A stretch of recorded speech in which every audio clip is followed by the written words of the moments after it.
तो नमस्कार, मैं आप सभी का बहुत बहुत स्वागत करती हूँ कक्षा 8 की हिंदी बसंत की ऑनलाइन क्लास में।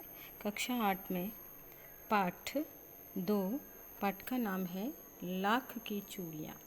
ठीक है, लाख की चूड़ियाँ।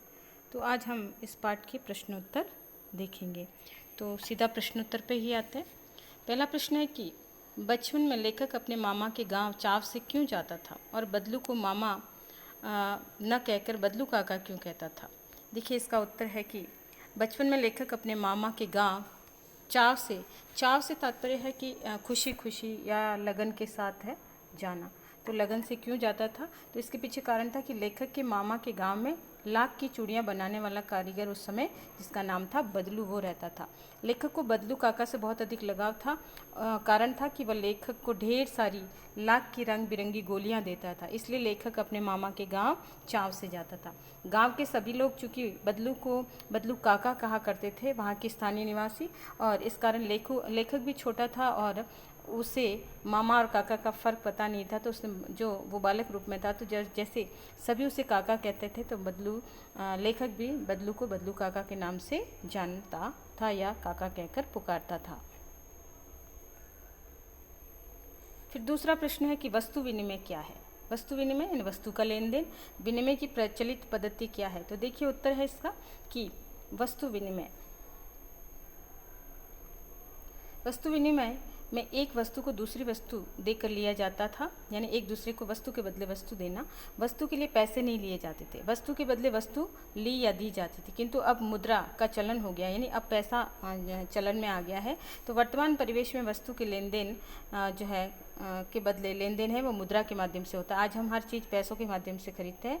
विनिमय की प्रचलित पद्धति वर्तमान में आजकल ये है कि आज हम मुद्रा या पैसा है। फिर नेक्स्ट क्वेश्चन है हमारा कि मशीनी युग ने कितने हाथ काट लिए हैं, और इस पंक्ति में लेखक ने किस व्यथा की ओर संकेत किया। व्यथा से तात्पर्य है दुख। ठीक है, दुख। और मशीनी युग, आजकल मशीनों का जो है युग चल रहा है, तकनीकी युग चल रहा है। तो ऐसे में बहुत सारे हस्तशिल्प का कार्य करने वाले हथकरघा उद्योग है वो नष्ट हो गए। तो इसके पीछे कारण है, क्या कारण है, और यहाँ पे लेखक ने कौन सी व्यथा है या दुख है वो बताने का प्रयास किया है हमें इस पाठ के माध्यम से। तो लेखक ये कहता है कि इस पाठ में, यहाँ मिस्टेक है, गलती है, आप सही कर सकते हैं। इस पाठ में लेखक ने कारीगरों की व्यथा की ओर संकेत किया है कि मशीनों के आगमन के साथ कारीगरों के हाथ से काम धंधा है वो छिन गया था, मानो उनके हाथ ही कट गए हो। उन कारीगरों को रोजगार इन पैतृक काम धंधों से ही उनका काम चलता था। उसके अलावा उन्होंने कभी कुछ नहीं सीखा था। वे पीढ़ी दर पीढ़ी अपनी इस कला को बढ़ाते चले आ रहे हैं और साथ में रोजी रोटी भी चला रहे हैं। परंतु मशीनी युग का आगमन हुआ और इस मशीनी युग ने उनकी रोजी रोटी पर वार किया है, यानी कि उनका रोजगार छीन लिया है। अब उनके हाथों के काम की कोई महत्व नहीं रह गया। मशीनों ने लोगों को बेरोजगार बना दिया है, यानी कि जो हाथ से काम करके उनको जो पैसा मिलता था वो पैसा अब मशीनों ने उस पैसे का स्थान ले लिया है। तो ऐसे में वो सारे के सारे लोग जो हाथ से काम करके रोजगार कमाते थे वो सारे के सारे बेरोजगार हो गए हैं।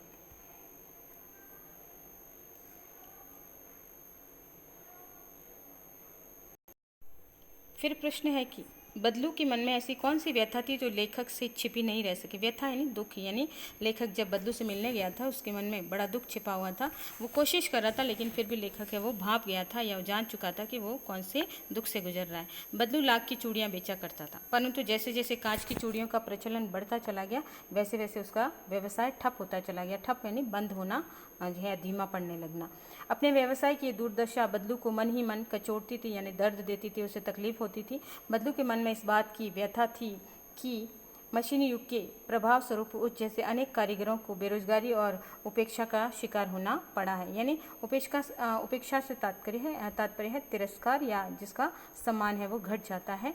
और अब लोग कारीगरी की कदर न करके दिखावटी चमक पर अधिक ध्यान देते हैं। और ये व्यथा या ये दुख है वो लेखक से बदलू ने काफ़ी छुपाने की कोशिश की थी, लेकिन चूंकि लेखक अब बड़ा हो चुका था, युवा हो चुका था, और वह बदलू काका की इस व्यथा को वो आसानी से समझ पा रहा था।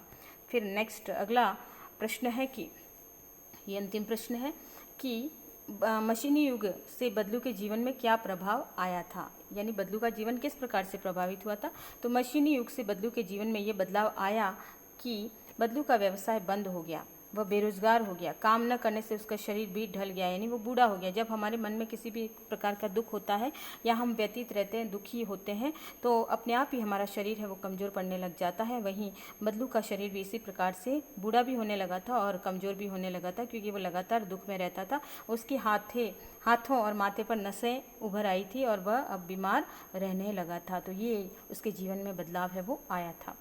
और इसका ये आपके चूँकि जो है अभ्यास प्रश्न के अलावा ये महत्वपूर्ण प्रश्न है और ये जनरली पूछा जा सकता है आपको एग्ज़ाम में, तो इसलिए मैंने ये प्रश्न दिया है कि लाख की वस्तुओं का निर्माण भारत के किन किन राज्यों में होता है। लाख की चूड़ियों के अतिरिक्त और क्या क्या चीज़ें हैं वो बनती है, तो उसके बारे में बताना है।